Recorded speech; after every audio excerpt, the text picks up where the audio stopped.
Elisabeth Borne a lancé jeudi devant les présidents des régions de France les COP, conférences régionales sur la transition écologique, qui seront chargées d'élaborer un plan d'action partagé d'ici l'été.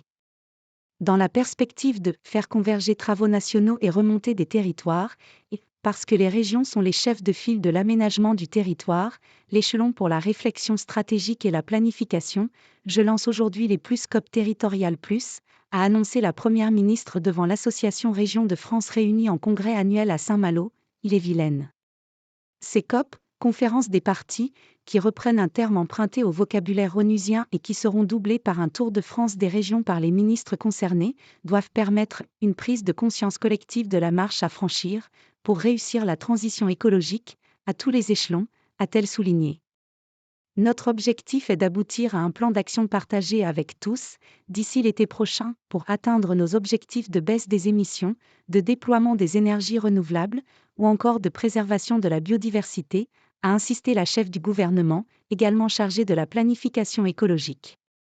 Les COP seront co-animés par les présidents des conseils régionaux et les préfets de région. État et région, ensemble nous déciderons de la forme, des séquences, de la méthode et des modalités de débat, a détaillé Elisabeth Borne. Elle signera jeudi une circulaire précisant les modalités du déploiement de ces COP, qui s'appuieront sur l'existant. Madame Borne a de nouveau plaidé pour un dialogue constant avec les régions basé sur le triptyque concertation, confiance, différenciation, alors que la relation entre Emmanuel Macron et les présidents de région connaît un regain de tension à cause des récentes sorties du chef de l'État sur les transports et les carburants, preuve d'une absence de dialogue selon les barons locaux. La présidente de Région de France Carole Delga, également présidente socialiste de la région Occitanie, s'est félicitée d'avoir obtenu la confirmation que les COP seraient bien régionales et ne seraient pas à la petite découpe sur des territoires non pertinents, faisant référence au département. La maille pour une vraie politique énergétique, la vraie maille pour une définition de la consommation des terres agricoles, c'est la région, a-t-elle ajouté.